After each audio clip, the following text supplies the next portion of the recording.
میں جائیں، کسی بھی مسلک کے ساتھی ہوں،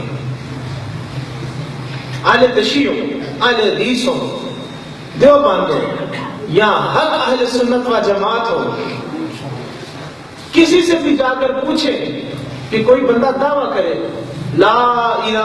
الا اللہ، لا الہ الا اللہ، ساتھ ہی کہہ دے میں نے اپنی عقل سے جانا، کہہ دے میں نے اپنے علم سے جانا، کہہ دے میں نے اپنے شعور سے جانا، تو کیا اس کا لا الہ الا اللہ کہہ دینا اسے مسلمان بنا دے گا؟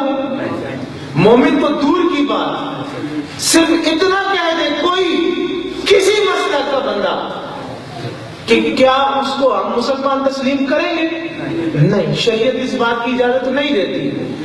کیونکہ کوئی بندہ ہزار دعوے کرے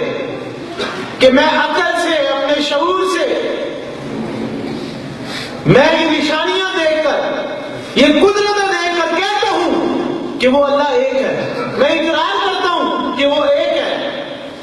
وہی ہمارا رب ہے، پالنے والا ہے، جتنا مرضی کہتا رہے وہ مسلمان نہیں بنے گا، اس کو یہ کہنا پڑے گا جو رب نے دلیل حق اس کائنات کے اندر رکھی، اس حق کی دلیل کا اقرار کیے بغیر اپنی نشانی، یہ سب رب کی نشانیاں ہیں، آیات ہیں،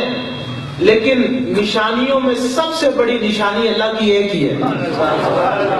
اس نشانی کے صدقے ہی تمام نشانیاں ہیں، اور رب کو اس نشانی کے علاوہ اور کوئی تسلیم بھی نہیں ہے۔ جب تک بندہ مومن، بندہ مسلمان یہ نہیں کہتا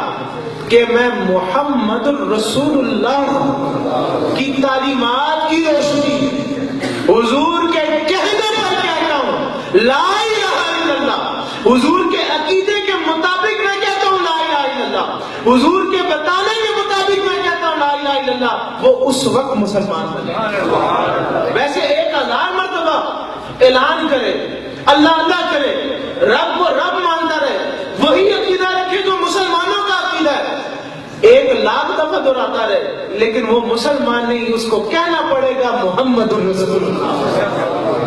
بھائی محمد رسول اللہ کے چراغ کی روشنی کی تعلیمات کے ذریعے میں کہہ رہا ہوں لا الہ الا اللہ کہ اللہ ایک ہے، یا یوں کہا جائے، علماء فرماتے ہیں، یا یوں کہا جائے